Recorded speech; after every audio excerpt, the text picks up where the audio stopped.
Welcome to all.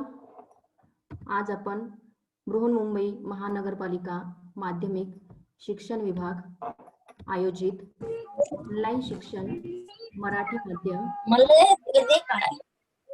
या कार्यक्रमाअंतर्गत सर्वांचे सहर्ष स्वागत. आज आपण इयत्ता 9वी मधील गणित भाग 1 यातील घटक बहुपदी आणि उपघटक शेष सिद्धांत याचा आपण अभ्यास करणार आहोत. गणित भाग 1 इयत्ता 9वी पुस्तकातील तिसरं प्रकरण आहे बहुपदी. आता याआधी आपण बहुपदी या प्रकरणाचा अभ्यास केलेला आहे. याच्या आधीच्या घटकांमध्ये आपण वेगवेगळ्या भागाकार पद्धतींचा वापर केलेला आहे. बघूया आपण आज कोणता अभ्यास करणार आहे. तर सगळ्यात आधी आपण चिन्हांचे नियम शिकणार आहोत. तर इयत्ता 9वी आणि 10वी साठी आपल्याला चिन्हांचे नियम खूप आवश्यक असतात. त्यांचा अभ्यास करण्यासाठी आपल्याला खालील चिन्हांचे नियम व्यवस्थित अभ्यास करावे लागतील. आता सगळ्यात सुरुवातीला बघा, तुम्ही गुणिलेचं चिन्ह दिलेलं आहे. अधिक गुणिले अधिक आहे, तर त्याचं उत्तर येतंय अधिक. आता इथे बघा, धन आणि धन जर बघितलं तर त्याचं उत्तर येतंय धन, म्हणजेच 5 अधिक 5 बरोबर 10. तर ह्या नियमानुसार आपल्याला बघा धन गुणिले धन. आता गुणाकारामध्ये काय करायचं असतं की गुणाकारामध्ये सगळ्यात आधी गुणाकार करून घ्यायचा आणि नंतर त्या येणाऱ्या गुणाकाराला म्हणजेच उत्तराला धन हे चिन्ह द्यायचं असतं. आता आपण दुसरा नियम बघूया की ऋण गुणिले ऋण. ऋण संख्या जर असेल, पहिली संख्या ऋण असेल आणि दुसरी संख्या पण ऋणच असेल, तर सगळ्यात आधी ऋण ऋण धन होतंय. म्हणजेच दोन संख्या ऋण असतील तर त्यांची बेरीज करायची आहे आणि मग येणाऱ्या उत्तराला ऋणच चिन्ह द्यायचं. परंतु इथे गुणाकार केल्यामुळे समजा -5 गुणिले -4 असं उदाहरण दिलेलं असेल, तेव्हा आधी गुणाकार करायचा आणि मग येणाऱ्या उत्तराला धन हे चिन्ह द्यायचं. आता आपण तिसरा नियम बघूया. आता पहिली संख्या जर धन असेल आणि दुसरी संख्या जर ऋण असेल तर धन ऋण ऋण. तर बेरीज आणि वजाबाकीमध्ये काय करायचं की अधिक वजा वजा होतंय. याचा अर्थ समजा पहिली संख्या 10 आहे आणि दुसरी संख्या -8 आहे, तर अधिक वजा वजा म्हणजे 10 मधून 8 वजा करायचे आणि येणाऱ्या उत्तराला मोठ्या संख्येचं चिन्ह द्यायचं. परंतु गुणाकारामध्ये काय करायचं, सगळ्यात आधी गुणाकार करून घ्यायचा. म्हणजे आपलं उदाहरण होतं बघा, 10 गुणिले -8, मग 10 8 80, म्हणजेच 80 उत्तर आलं. मग इथे 80 उत्तर आधी लिहून घ्यायचं आणि येणाऱ्या उत्तराला आपण वजाचं चिन्ह द्यायचं असतं. आता बघूया आपण चौथा नियम. चौथ्या नियमामध्ये जर समजा पहिली संख्या ऋण असेल म्हणजेच वजा असेल आणि दुसरी संख्या जर समजा धन असेल म्हणजेच अधिक असेल, तर त्यांचं काय करायचं, इथे पण वजाबाकी करायची आणि येणाऱ्या उत्तराला मोठ्या संख्येचं चिन्ह द्यायचं. परंतु जर गुणाकार दिलेला असेल तर सगळ्यात आधी गुणाकार करून घ्यायचा आणि जे उत्तर येतंय त्या उत्तराला तुम्ही वजाचं चिन्ह द्यायचं आहे. आता बघूया आपण हे जे नियम आहेत, या नियमानुसारच तुम्हाला इयत्ता 9वी आणि 10वीचं गणित खूप सोपं जाईल. हे नियम तुम्ही पाठ करून ठेवायचे आहेत. याच्या आधीच्या व्हिडिओमध्ये सुद्धा आमच्या बहुतेक शिक्षकांनी हे नियम तुम्हाला सांगितलेले आहे. आता बघूया आपण लक्षात कसं ठेवायचं. इथे प्लस आहे आणि इथे पण प्लस आहे. सारखे सारखे चिन्ह आहेत, तर सारख्या सारख्या विचारांची काय होते, मैत्री होते. म्हणून इथे काय झालेलं, ही मैत्री झालेली आहे. इथे पण मायनस आहे आणि इथे पण मायनस आहे. सारख्या सारख्या विचारांची पण काय होते, मैत्री होते. इथे पण मैत्री झालेली आहे. आता बघा, याचे विचार पॉझिटिव्ह आहे, याचे विचार निगेटिव्ह आहे, तर यांची मैत्री होत नाही. आणि इथे याचे विचार निगेटिव्ह आहेत, याचे विचार पॉझिटिव्ह आहेत, तरी सुद्धा यांची मैत्री होत नाही. अशा पद्धतीने तुम्ही हे नियम लक्षात ठेवू शकतात. याच्या आधीच्या व्हिडिओमध्ये तुम्ही बघितलेलं आहे की बहुपदींचा भागाकार आपण 2 पद्धतीने करतो. 2 पद्धती कोणकोणत्या होत्या? तर पहिली पद्धत होती की साध्या पद्धतीने भागाकार करायचा आणि दुसरी पद्धत होती की शेष सिद्धांताने करायचं. आपण शेष सिद्धांताने करणार आहोत. संश्लेषक भागाकार करण्याची पद्धत सुद्धा तुम्ही अभ्यासलेली आहे. आता मागील व्हिडिओमध्ये मॅडमने सांगितल्याप्रमाणे आपण शेष सिद्धांतामध्ये आपण कोणती पद्धत यूज करू शकतो बघूया. आपण पहिलं उदाहरण बघूया. P of x या बहुपदीला x अधिक a ने भागल्यास उरणारी बाकी ही P of -a एवढी. आता इथे काय करायचं आहे? इथे भाजक x अधिक a आहे, तर जो अधिक a आहे तो अधिक a च्या विरुद्ध संख्या घ्यायची आहे तुम्हाला. मग अधिक a ची विरुद्ध संख्या इथे काय आहे? वजा a एवढी आहे. मग आता शेष सिद्धांत म्हणजे काय? शेष याचा अर्थ काय होतो? बाकी असा होतो. म्हणजेच P of x मध्ये x बरोबर वजा a मांडून येणाऱ्या बहुपदीच्या किमती एवढी असते. आता मागच्या व्हिडिओमध्ये मॅडम सांगितलं की पहिली जी संख्या असेल किंवा चल असेल त्या चलाला तुम्हाला काय करायचं आहे? किंमत जी टाकायची आहे म्हणजे खोदायचं आहे. खोदायचा म्हणजे काय? की जे चल दिलेलं आहे त्या चलाच्या ठिकाणी तुम्हाला दिलेली जी किंमत आहे ती किंमत टाकायची आहे. आपण उदाहरण बघितले की तुम्हाला अजून चांगल्या पद्धतीने समजेल. इथे दिलेले बघा, शेष या शब्दाचा अर्थ बाकी असा आहे. म्हणजेच आपण 2 पद्धती शिकलेल्या आहोत बाकी कशी काढतात. आता ही तिसरी पद्धत आहे आपली शेष सिद्धांत.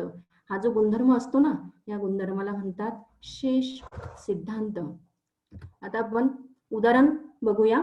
शेष सिद्धांताचा उपयोग करून x घन वजा 2x वर्ग वजा 4x वजा 1 या बहुपदीस x वजा 1 ने भागल्यास येणारी बाकी काढा. आता बघा इथे आपल्याला बहुपदी दिलेली आहे.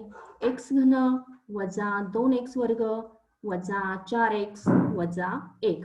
याला आपण काय म्हणतो? भाज्य म्हणतो. आणि x वजा 1 याला काय म्हणतो आपण? भाजक असं म्हणतो.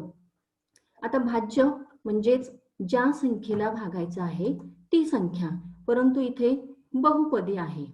आणि भाजक म्हणजे काय? ज्या संख्येने आपल्याला भागायचं आहे ती संख्या. इथे पण आपल्याला एकपदी दिलेली आहे. आता आपल्याला सगळ्यात सुरुवातीला काय बघायचं आहे की जे घातांक आहेत ते घातांक किती दिलेले आहेत? 3, 2, 1 आणि 0. याच्या आधीच्या भागामध्ये आपण काय बघितलं की संश्लेषक भागाकारामध्ये आपल्याला जे घातांक आहेत ते उतरत्या क्रमाने घ्यायचे असतात, परंतु इथे घातांक उतरत्या क्रमाने घ्यायची गरज नाही. इथे फक्त काय करायचं आहे? आपल्याला चलाला खोदायचं आहे. खोदायचं म्हणजेच काय? हे जे चल आहे ह्या चलाला काय करायचं आहे? चलाच्या ठिकाणी तुम्हाला किमती घालायच्या आहे. आता सगळ्यात सुरुवातीला आपण जर बघितलं तर भाजक आहे आपला x वजा 1. तर आता वजा 1 या संख्येची विरुद्ध संख्या आपल्याला घ्यायची आहे. या संख्येची विरुद्ध संख्या आपल्याला आहे वजा 1 ची विरुद्ध संख्या अधिक 1. विरुद्ध संख्या म्हणजे काय? संख्या तीच घ्यायची, फक्त काय करायचं? चिन्हामध्ये बदल करायचा. म्हणजे वजा असेल तर अधिक करायचं आणि अधिक असेल तर वजा करायचं. इथे दिलेले बघा, भाजक बरोबर x वजा 1 म्हणून x ची किंमत आपण 1 घेणार आहोत. म्हणजे ज्या ज्या ठिकाणी x आहे त्या त्या ठिकाणी आपल्याला 1 ही किंमत घ्यायची आहे. आता बघूया शेष सिद्धांतानुसार बाकी किती येते. बाकी काढण्यासाठी शेष सिद्धांत वापरला जातो. आता इथे x च्या जागेवर तुम्ही जर नीट निरीक्षण केलं तर x च्या जागेवर सगळ्या ठिकाणी 1 असा लिहायचा आहे. आता याचं वाचन कसं करायचं? P of 1 म्हणजे x ची किंमत तुम्हाला 1 हीच घ्यायची आहे. x च्या ठिकाणी तुम्हाला किती घ्यायचं आहे? 1 घ्यायचं आहे. आणि नंतर पुढे 2x वर्ग. आता इथे बघा 2x वर्ग, इथे तुम्हाला चिन्ह दिलेलं नाहीये. जेव्हा चिन्ह दिलेलं नसेल तेव्हा ते चिन्ह गुणाकाराचं असतं. म्हणजेच काय? 2 गुणिले x चा वर्ग. मग इथे एक्सच्या जागेवर तुम्हाला 1 ही किंमत घ्यायची आहे. मग इथे काय येणार 2 गुणिले 1 चा वर्ग वजा 4x. इथे सुद्धा बघा इथे पण कोणत्याही प्रकारचं चिन्ह दिलेलं नाहीये. मग इथे चिन्ह काय असतं गुणाकाराचं चिन्ह असतं. एक लक्षात ठेवायचं मुलांनो की इथे तुम्हाला बहुपदी घातांकाच्या उतरत्या क्रमाने लिहिण्याची गरज नाहीये. इथे फक्त काय करायचं आहे चलाच्या जागेवर जी किंमत दिलेली आहे ती किंमत टाकायची. आता आपण थोडस निरीक्षण केलं तर आपल्याला वर्ग आणि घन पाठ असले पाहिजे किंवा कसे काढतात ते माहित असलं पाहिजे. आता एकचा घन म्हणजेच काय 1 गुणिले 1 गुणिले 1 त्याचं उत्तर आलेलं आहे आपलं 1. नंतर काय आलंय वजा 2 गुणिले 1 चा वर्ग. 1 चा वर्ग सुद्धा एकच होतो. इथे दिलेला आहे बघा वजा 2 गुणिले 1. त्याच्यानंतर दिलेला आहे वजा 4 गुणिले 1. मग 4 एके 4. इथे बघा 4 एके 4 लिहायचं आहे. हे जे आतमधले चिन्ह आहेत ते जसेच्या तसे लिहायचे आहेत ऍज इट इज लिहायचे आहेत. म्हणजेच मायनस इथे पण जे वजाचं चिन्ह दिलेलं आहे ते पण वजा आणि इथे वजा 1 आहे तसाच घ्यायचा आहे. आता बघा इथे काय झालेलं आहे सगळे अंक आपल्याला मिळालेले आहेत. आता आपण पुढच्या स्टेप मध्ये काय करूया p ऑफ 1 बरोबर 1. हे बघा इथे 1 घेतला नंतर बे एके बे म्हणजेच 2 आले. इथे 4 होता हा 4 आहे तसाच आला आणि हा जो 1 आहे तो 1 सुद्धा आहे तसाच आला. आता बघूया आपण यांची बेरीज आणि वजाबाकी कशी करायची. आता इथे बघा वजा 4 आणि वजा 1. आता मगाशी आपण नियम बघितले त्या नियमाप्रमाणे वजा वजा अधिक होते 4 अधिक 1 5 आणि मोठ्या संख्येचं चिन्ह वजा 5. त्याच्यानंतर इथे आपण जर बघितलं 1 वजा 2 यांची पण आपण बेरीज किंवा वजाबाकी करून घेतली तर त्यांचं येतंय 2 मधून 1 गेला मोठ्या संख्येचं चिन्ह वजा 1 आणि इकडे आलं होतं उत्तर वजा 5. वजा 1 आणि वजा 5. मग वजा वजा अधिक होतंय म्हणजेच 5 अधिक 1 आणि मोठ्या संख्येचं चिन्ह काय येतं वजा 6. याचा अर्थ हे सगळं आपण सोडवल्यानंतर शेवटचं उत्तर काय येतं वजा 6 येतं. आणि वजा 6 म्हणजेच काय असते ही बाकी असते. म्हणजे ह्या शेष सिद्धांतानुसार आपल्याला बाकी काढायची असते. आता आपण पुढचा घटक शिकणार आहोत अवयव सिद्धांत. अवयव सिद्धांतामध्ये आपल्याला काय करायचंय की जी बहुपदी दिलेली असते त्या बहुपदीमध्ये छोटी बहुपदी मोठ्या बहुपदीचा अवयव आहे की नाही. जर समजा आपल्याला एखादं उदाहरण दिलंय 15 20 25 या संख्यांचा 5 हा अवयव आहे का तर आपण काय सांगणार की 5च्या पाड्यामध्ये 15 20 आणि 25 येतात. म्हणजेच 5 हा तीनही संख्यांचा अवयव आहे. आहे का म्हणतो आपण कारण त्याला पूर्णपणे भाग जात असतो. आता इथे बघा दिलेलं आहे जर 21 ला 7 ने भागलं तर बाकी 0 येते म्हणून आपण 7 हा 21 चा अवयव आहे असं म्हणतो. अवयव आहे असं आपण कधी म्हणतो जेव्हा बाकी 0 येते तेव्हा आपण ती संख्या किंवा तो घटक दुसऱ्या संख्येचा दुसऱ्या घटकाचा अवयव आहे असं म्हणतो. त्याचप्रमाणे दिलेल्या बहुपदीला भाजक बहुपदीने भागल्यास बाकी 0 आली तर ती बहुपदी दिलेल्या बहुपदीचा अवयव आहे असे म्हणतात. आता आपल्याला भागाकार पद्धत वापरायची नाहीये तर आपल्याला शेष सिद्धांत याच पद्धतीने ठरवायचा आहे की जो भाजक आहे तो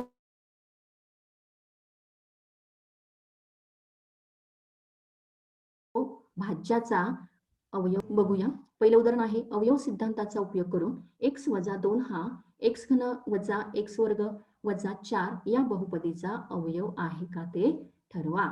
आता इथे आपण बघितलं तर भाजक आहे आपला x वजा 2 आणि भाज्य आहे आपला x घन वजा x वर्ग वजा 4. आता इथे काय करायचं आहे तुम्हाला p ऑफ x असं लिहायचं. p ऑफ x याचा अर्थ काय होतोय की हा जो x आहे या x मध्ये तुम्हाला काय किंमत घालायची आहे खो घालायचा आहे म्हणजे x काढून टाकायचा आणि x च्या जागेवर तुम्हाला एखादी संख्या लिहायची. मग एखादी संख्या म्हणजे काय ती आपल्याला दिलेलीच असते. इथे बघा भाज्य आहे x घन वजा x वर्ग वजा 4. आता ह्या संख्येमध्ये याला आपण भाज्य असं म्हणतो. इथे भाजक दिलेला आहे x वजा 2. आता मागच्या व्हिडिओमध्ये आपण बघितल्याप्रमाणे जो शेष सिद्धांत आहे त्या शेष सिद्धांतामध्ये जी वजा 2 ही संख्या आहे त्याची विरुद्ध संख्या आपल्याला घ्यायची आहे. इथे आपण शिकलेलो आहोत म्हणून तुम्हाला इथे सांगण्याची गरज मला वाटत नाही. तरीही परत सांगते मी तुम्हाला, इथे ही जी वजा 2 संख्या आहे या वजा 2 संख्येची विरुद्ध संख्या घ्यायची आहे. मग वजा 2 ची विरुद्ध संख्या काय येते? अधिक 2 येते. मग जिथे जिथे आपल्याला x दिसतो आहे, x हे चल दिसते आहे, त्या जागेवर तुम्हाला 2 टाकायचे आहे. इथे बघा p ऑफ 2 म्हणजे x च्या जागेवर तुम्ही 2 टाकलेले आहे. मग इथे x घन असं आहे तर इथे काय लिहिलेलं आहे? 2 चा घन लिहिलेला आहे. वरती x वर्ग आहे, इथे तुम्ही 2 चा वर्ग लिहिलेला आहे. आणि इथे शेवटी संख्या दिलेली आहे वजा 4, ती आहे तशीच लिहायची आहे. आता तुम्हाला 2 चा घन माहीतच असेल. 2 चा घन याचा अर्थ काय होतोय? 2 गुणिले 2 गुणिले 2 म्हणजे 2 चा 3 वेळेस तुम्ही गुणाकार करायचा आहे. मग 2 दुने 4 आणि 4 दुने 8. हे बघा इथे उत्तर आलेलं आहे 8. आणि मग वजाचं चिन्ह, हे जे चिन्ह आहे ते चिन्ह जसं आहे तसंच द्यायचं, चिन्हामध्ये बदल करायचा नाही. आता इथे 2 चा वर्ग दिलेला आहे, 2 चा वर्ग आलेला आहे 4. वर्ग म्हणजेच काय करायचं? 2 गुणिले 2. हे जो डोक्यावर घातांक असतो तेवढ्या वेळेस त्या संख्येचा तुम्ही गुणाकार करायचा असतो. म्हणजेच उत्तर आलेलं आहे वजा 4 इथे आणि शेवटची संख्या आहे वजा 4. आता सगळ्यात आधी आपण काय करूया? हे जे सारख्या सारख्या चिन्हांचे अंक आहेत यांची आपण बेरीज किंवा वजाबाकी जी दिलेली असेल ती करून घ्यायची. सारख्या सारख्या चिन्हांचं केलं की उरलेलं मग आपण नंतर करूया. आता मगाशीच सांगितल्याप्रमाणे आपल्या चिन्हांच्या नियमानुसार वजा वजा अधिक होते, म्हणजे 4 अधिक 4 8 होते आणि येणाऱ्या उत्तराला ऋण हेच चिन्ह द्यायचं असतं, -8 करायचं इथे. मग 8 वजा 8 उत्तर येतं 0. मग आपला नियम कसा आहे? जर बाकी 0 आली तर हा जो भाजक असतो, भाजक x वजा 2, भाजक हा भाज्याचा अवयव आहे. आपण उदाहरण बघितलं बघा, 21 ला 7 ने भाग जातो, 7 त्रिक 21 आणि मग भागाकार येतो 3 आणि बाकी उरते 0. याचाच अर्थ काय होतो की 7 हा 21 चा अवयव आहे. मग इथे बाकी पण 0 उरलेले आहे. याचा अर्थ काय होतोय? x वजा 2 हा x घन वजा x वर्ग वजा 4 या भाज्याचा अवयव आहे. आता आपण खाली लिहायचं आहे की अवयव सिद्धांतानुसार, याला म्हणतात अवयव सिद्धांत, म्हणजेच अवयव आहे किंवा नाही. अवयव सिद्धांतानुसार x वजा 2 हा x घन वजा x वर्ग वजा 4 या बहुपदीचा अवयव आहे. आपण बघितलं बघा अवयव सिद्धांत आणि शेष सिद्धांत. आता आपण दुसरे उदाहरण घेऊया म्हणजे तुम्हाला अजून चांगल्या पद्धतीने कळेल. x ची दिलेली किंमत घेऊन 2x वजा 2x घन अधिक 7 या बहुपदीची किंमत काढा. आता बघा इथे तुम्हाला जी बहुपदी दिलेली आहे 2x वजा 2x घन अधिक 7, ही जी बहुपदी तुम्हाला उतरत्या क्रमाने लिहिण्याची सुद्धा गरज नाहीये. इथे आपल्याला काय करायचं असतं? फक्त x च्या जागेवर तुम्हाला जी किंमत दिलेली आहे ती किंमत टाकायची असते. आता x बरोबर तुम्हाला दिलेले आहे 3. जिथे जिथे x आहे तिथे तिथे आपल्याला 3 लिहायचं आहे. मग पहिल्या स्टेप मध्ये काय लिहायचं तुम्ही? p ऑफ x बरोबर जो भाज्य दिलेला आहे तो ऍज इट इज लिहून घ्यायचा. p ऑफ x बरोबर 2x वजा 2x घन अधिक 7 आणि x च्या जागेवर तुम्हाला 3 ही किंमत दिलेली आहे म्हणून इथे लिहायचं तुम्हाला p ऑफ 3. p ऑफ 3 बरोबर 2 गुणिले 3 वजा 2 गुणिले 3 चा घन अधिक 7. आता इथे बघा तुम्हाला काय करायचं आहे? 2 गुणिले 3 करायचं आहे. 2 गुणिले 3 याचाच अर्थ काय होतोय की यांचा गुणाकार करायचा आहे आणि मग नंतर वजाचं चिन्ह दिलेलं आहे इथे. मग 2 गुणिले x चा घन एक्सचा घन म्हणजेच काय इथे एक्सची किंमत किती टाकलेली आहे आपण 3 टाकलेली आहे आणि मग अधिक 7 इथे आपण काय करायचं आता 2 गुणिले 3 करायचा आहे. पहिली स्टेप मध्ये हा जो गुणाकार आहे तो गुणाकार आपल्याला माहिती आहे की ही संख्या सुद्धा धन आहे आणि ही संख्या सुद्धा धन आहे. म्हणजेच आपल्याला काय करायचं आहे गुणाकार करायचा आणि येणाऱ्या उत्तराला धन हेच म्हणजे प्लस हे चिन्ह द्यायचं आहे. बेत्रिक 6 गुणाकार करून घेतला. नंतर दुसऱ्या स्टेप मध्ये काय करायचं आहे हा जो 3चा घन आहे 3चा घन आधी काढून घेऊया. मग 3चा घन म्हणजेच काय असतो 3चा 3 वेळेस गुणाकार करायचा. 3 गुणिले 3 गुणिले 3 म्हणजेच 3 त्रिक 9 9 त्रिक 27. 3चा घन येतो आपल्याला 27. इथे 27 असं लिहायचं. आपण सगळ्याच क्रिया बरोबर करायच्या एकाच वेळेस करायच्या नाही. स्टेप बाय स्टेप केलं की आपलं उत्तर कधीही चुकत नाही. ही जी -2 संख्या आहे ही -2 संख्या आहे तशीच इथे घ्यायची. इथे आपण कोणकोणत्या स्टेप सोडवल्या 2 गुणिले 3 यांचा गुणाकार केला आणि 3चा घन याचं उत्तर काढलेलं आहे. मग नंतर आपण पुढच्या स्टेप मध्ये काय करणार आहोत की 6 - 2 गुणिले 27. आता मगाशीच मी तुम्हाला सांगितलं बघा की ज्या सारख्या चिन्हांच्या संख्या आहेत त्या सारख्या चिन्हांच्या संख्या जवळ आणायच्या आणि मग त्यांची क्रिया सगळ्यात आधी करायची. आता इथे बघा 6 या संख्येला चिन्ह नाहीये. चिन्ह नसेल तेव्हा ते धन चिन्ह असतं अधिकचं चिन्ह असतं. मग आपण 6 अधिक 7 आधी करून घेतलंय. मग 6 अधिक 7 त्याचं उत्तर येतंय 13. आता 27चा पाढा आपल्याला येत असेल तर चांगली गोष्ट आहे परंतु 2चा पाढा तर प्रत्येकाला येतच असतो. मग इथे काय करायचं तुम्हाला गुणाकार करून घ्यायचा 2 गुणिले 27 आणि त्याचं उत्तर येतंय 54. आता इथे बघा एक संख्या धन आहे आणि एक संख्या ऋण आहे म्हणजे त्यांची मैत्री होत नाही. एक पॉझिटिव्ह आहे एक निगेटिव्ह आहे. म्हणून बघा इथे तुम्हाला आधी गुणाकार करून घ्यायचा म्हणजे 27 गुणिले 2 54 उत्तर येतं आणि येणाऱ्या उत्तराला ऋण मायनस हे चिन्ह द्यायचं असतं. आता परत बघा इथे उत्तर आलेले आपलं 13 आणि -54. इथे चिन्ह नाही म्हणून ते धन चिन्ह असतं बेरीजेचं चिन्ह असतं प्लस चिन्ह असतं प्लस आणि मायनस होतंय. आता काय करायचं प्लस मायनस मायनस होतंय म्हणजेच मोठ्या संख्येतून लहान संख्या वजा करायची. आता 54 मधून 13 आपण वजा केले तर येणारं उत्तर आहे आपलं 41.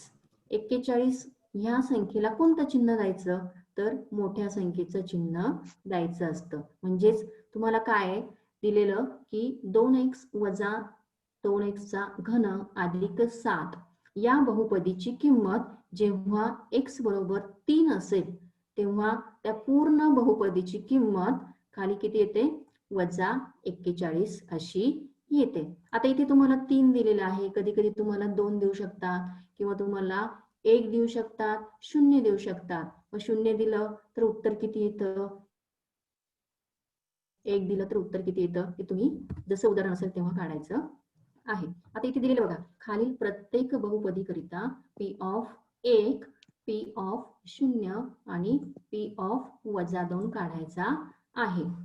आता इथे p ऑफ x मध्ये सगळ्यात सुरुवातीला आपल्याला दिलेलं आहे की 1 ही किंमत तुम्हाला टाकायची आहे. हे खूप सोपं उदाहरण आहे.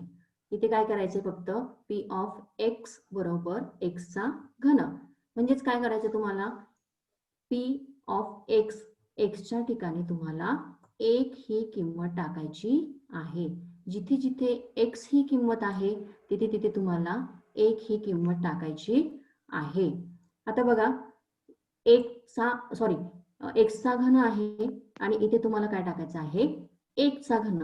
1 चा घन याचा अर्थ काय होतोय 1 गुणिले 1 गुणिले 1 याचं उत्तर काय येतं 1 येतं. तर पुढे दिलेलं आहे बघा तुम्हाला p ऑफ 0 0 म्हणजेच काय करायचं तुम्हाला x च्या जागेवर तुम्हाला 0 ही किंमत टाकायची आहे. इथे बघा x घन दिलेला आहे म्हणजेच x च्या जागेवर तुम्ही इथे 0 ठेवला आणि इथे पण x च्या जागेवर तुम्ही 0च ठेवायचा आहे. म्हणजेच काय उत्तर येतंय 0 गुणिले 0 गुणिले 0 याचं उत्तर येतंय 0. एक गोष्ट लक्षात ठेवा मुलांनो, शून्याला भागले किंवा गुणले असता तर हे 0च येतं. म्हणजे अगदी कितीही मोठी संख्या असू द्या, त्या संख्येला जर 0ने गुणलं तर उत्तर 0 येत असतं.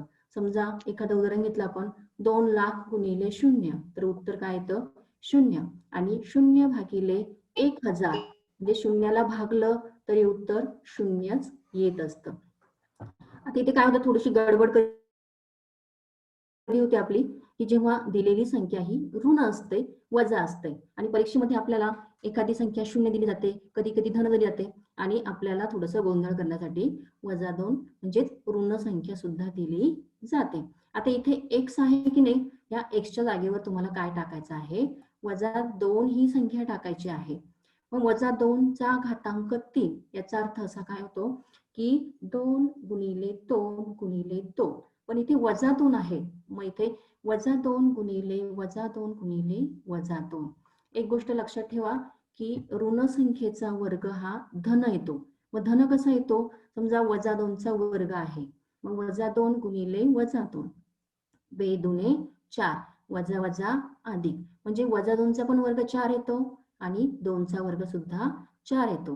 परंतु जर घातांक 3 दिलेला असेल, म्हणजे ऋण संख्येचा तुम्हाला घन काढायचा असेल, तेव्हा तुम्हाला काय करायचं की जी संख्या असेल त्या संख्येचा घन काढायचा आणि येणाऱ्या संख्येला ऋण हे चिन्ह द्यायचं. मग ते कसं काय बघूया आपण.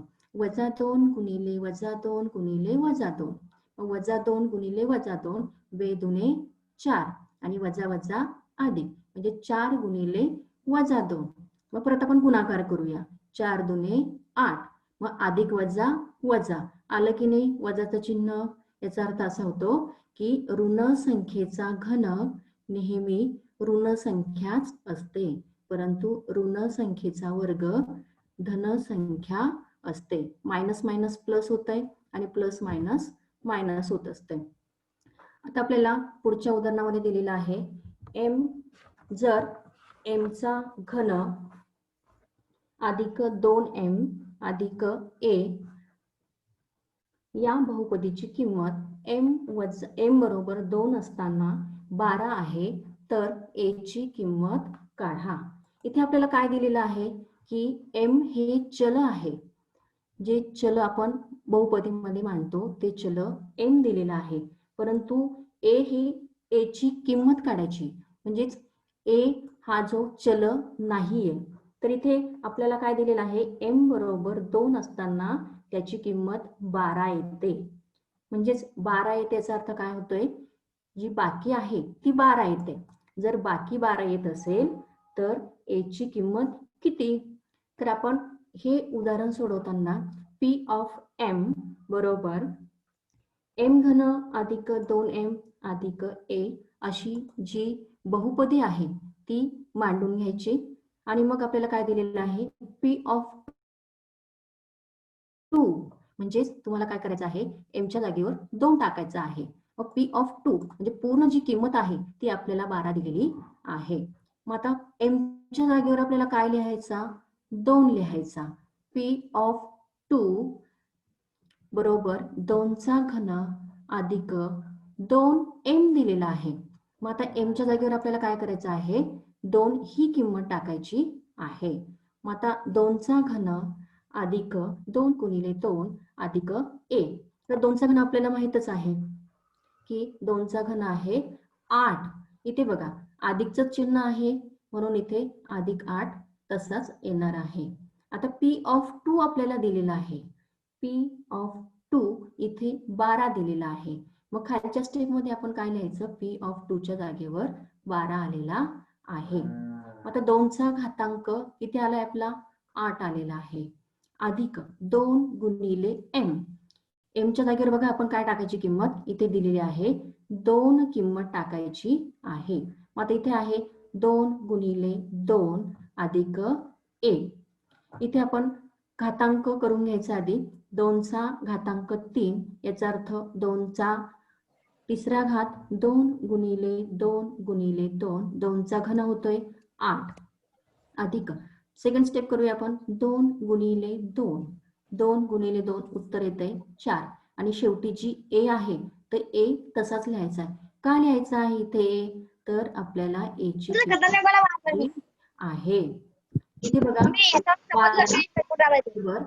12 अधिक ए इथे बघा 8 अधिक 4 यांची बेरीज करून घ्यायची आहे. 8 अधिक 4 म्हणजेच 12 होतंय आणि अधिक ए आहे तसाच ठेवूया आपण. आता इथे काय करायचंय 12 अधिक ए ही जी उजव्या बाजूची किंमत आहे तर इथे आपल्याला ए ची किंमत काढायची आहे. ए ची किंमत काढायची आहे म्हणून ए हा एकटा इकडे तसाच उजव्या बाजूला ठेवायचा आहे. मग आता उजव्या बाजूला ठेवायचं मग ह्या 12चं काय करायचं आपण हा जो डाव्या बाजूचा 12 आहे तो 12 आहे त्याच ठिकाणी ठेवायचा म्हणजे डाव्या बाजूला ठेवायचा आणि जी किंमत काढायची आहे ती पण त्याच ठिकाणी ठेवायची. मग उरतो कोण इथे 12 उरतो. पण तुम्ही इथे चिन्ह जर समजा अधिक असेल तर इकडे जाताना ते वजा होते. जर समजा इथे चिन्ह वजा असेल तर इकडे जाताना ते अधिक होते. तुम्हाला चिन्हांचे नियम माहीतच आहे. बरोबर चिन्हाच्या डाव्या किंवा उजव्या बाजूला जर उलटा पालट झाली म्हणजे इकडची संख्या इकडे गेली किंवा इकडची संख्या जर इकडे गेली तर आपल्याला चिन्हांचे नियम वापरावे लागतात.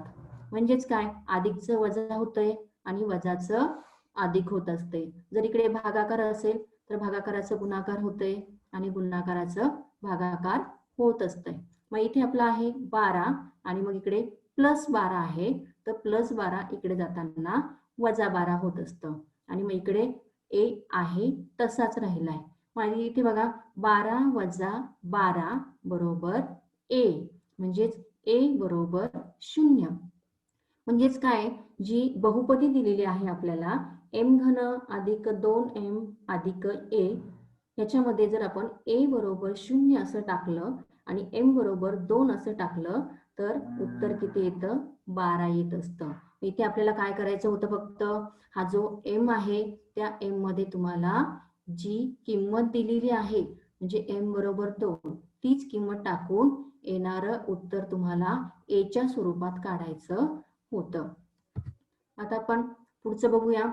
खालीलपैकी पहिल्या बहुपदीला दुसऱ्या बहुपदीने भागल्यास येणारी बाकी शेष सिद्धांताचा उपयोग करून काढा. आता शेष सिद्धांत आणि अवयव सिद्धांत दोन्ही पण सारख्याच प्रकारच्या प्रक्रिया आहेत. दोन्ही पण सारख्याच प्रकारच्या क्रिया आहेत. आता इथे आपल्याला दिलेलं आहे x वर्ग वजा 7x अधिक 9. आता ह्या बहुपदीला आपण काय म्हणतो भाज्य असं म्हणतो आणि x अधिक 1 या बहुपदीला काय म्हणतो आपण भाजक असं म्हणत असतो. p ऑफ x बरोबर x वर्ग वजा 7x अधिक 9. p ऑफ x म्हणजे ही जी बहुपदी तुम्हाला दिलेली आहे भाज्य ती भाज्य बहुपदी तुम्हाला लिहायची आहे p ऑफ x. आता इथे काय करायचंय तुम्हाला भाजक x अधिक 1 दिलेला आहे. मग x अधिक 1 आधी आपण बघितले की जो भाजक दिलेला असतो त्या भाजकामध्ये चलाबरोबर जी संख्या दिलेली असते त्या संख्येची विरुद्ध संख्या घ्यायची असते. इथे आपल्याला +1 दिलेला आहे अधिक 1 दिलेला आहे त्याची विरुद्ध संख्या आपण काय घेऊया -1 अशी घेऊया. म्हणजे जिथे जिथे तुम्हाला x दिसतोय तिथे तिथे तुम्हाला -1 ही किंमत टाकायची आहे. आता p ऑफ x बरोबर x वर्ग वजा 7x अधिक 9 इथे आपल्याला काय करायचंय x बरोबर -1 ही किंमत टाकायची आहे. मग इथे x दिलेला आहे x च्या ठिकाणी काय घेऊया आपण -1 असं घेऊया. मग आता p ऑफ -1 बरोबर -1 चा वर्ग वजा 7x. आता इथे दिलेले बघा वजा 7x. मग आता इथे चिन्ह दिलेलं नाहीये. चिन्ह दिलेलं नाही याचा अर्थ असा होतो की तिथे आपल्याला गुणाकाराचं चिन्ह घ्यायचं आहे. -1 चा वर्ग वजा 7 गुणिले -1 अधिक 9. आता 1 चा वर्ग आपल्याला करायचा आहे. मी मगाशीच सांगितलं बघा तुम्हाला की ऋण संख्येचा वर्ग हा धन येत असतो. म्हणजेच काय -1 गुणिले -1. 1 चा वर्ग 1 आणि वजा वजा अधिक मग +1 आलं, अधिक वजा अधिक 7 आलं. आता +7 का आलं आपलं, तर इथे बघा हा जो गुणाकाराचं चिन्ह दिलेलं आहे याचा अर्थ की ह्या दोन संख्यांचा गुणाकार करून घ्यायचा. 7 गुणिले 1 उत्तर येतं 7 आणि चिन्हांच्या नियमाप्रमाणे वजा वजा अधिक म्हणजे गुणाकार आधी करून घ्यायचा आणि येणाऱ्या उत्तराला अधिकचं चिन्ह द्यायचं. मग 1 अधिक 7 अधिक 9 म्हणजे ही जी संख्या उरलेली आहे ती संख्या आहे तशीच लिहायची. आता बघा तीनही संख्या आलेल्या आहेत, 1 अधिक 7 अधिक 9. पण इथे काहीच प्रॉब्लेम नाही. का प्रॉब्लेम नाही? कारण इथे पण धनसंख्या आहे, बेरीज आहे आणि इथे पण धनसंख्या आहे, अधिकचं चिन्ह आहे आणि इथे संख्याचा चिन्ह दिलेलं नाहीये, म्हणजेच हे चिन्ह सुद्धा अधिकचं असतं. याचा अर्थ काय होतोय? 1 अधिक 7 अधिक 9. 9 अधिक 7 16 होतात आणि 16 अधिक 1 17 होतात. याचा अर्थ काय होतोय की बाकी 17 आहे. मग आता आपल्याला बघायचं आहे की आपल्याला प्रश्न काय विचारलेला आहे. खालीलपैकी पहिल्या बहुपदीला दुसऱ्या बहुपदीने भागल्यास येणारी बाकी शेष सिद्धांताचा उपयोग करून काढा. इथे आपल्याला फक्त बाकी काढायला सांगितलेले आहे. अवयव सिद्धांताचा वापर करायचा नाही, म्हणजे अवयव आहे किंवा नाही हे लिहायचं नाहीये. इथे आपल्याला फक्त बाकी काढायला सांगितलेली आहे. आता आपण पुढचं बघूया. y घन वजा 5y वर्ग अधिक 7y अधिक m या बहुपदीस y अधिक 2 ने भागल्यास बाकी 50 उरते, तर m ची किंमत काढा. आता इथे जसं आपण त्याच्या आधीचं उदाहरण बघितलंय, दोन चल आहेत. दोन चल कोणकोणती आहेत की y पण आहे आणि m पण आहे, परंतु जे चल किंमत घ्यायची आहे ते आहे y आणि आपल्याला m ची किंमत काढायची आहे. आता इथे बघा आपण बहुपदी जी आहे ती बहुपदी कशी वाचायची? हिचं भाज्य आहे p ऑफ y बरोबर y घन वजा 5y वर्ग अधिक 7y अधिक m, याला भाज्य असं म्हणतो आपण. आणि भाजक आहे y अधिक 2. आता इथे बघा m ची किंमत तुम्हाला काढायची आहे. आता उत्तर दिलेले बघा आपल्याला बाकी 50 उरते. मग बाकी 50 उरते म्हणजेच काय? p ऑफ y बरोबर 50. तर त्याच्या आधी आपण काय करायचं आहे, हा जो भाजक आहे, भाजक आपला y अधिक 2 आहे. इथे तुम्हाला समजलंच असेल बघा की ही जी अधिक 2 संख्या आहे त्या अधिक 2 ची विरुद्ध संख्या तुम्हाला घ्यायची आहे. ती कुठे घ्यायची तुम्हाला? की जिथे जिथे y आहे तिथे तिथे तुम्हाला -2 घ्यायचा आहे. म्हणजेच काय? y बरोबर -2 तुम्हाला घ्यायचा आहे. मग इथे काय लिहायचं तुम्हाला? p ऑफ -2 बरोबर 50.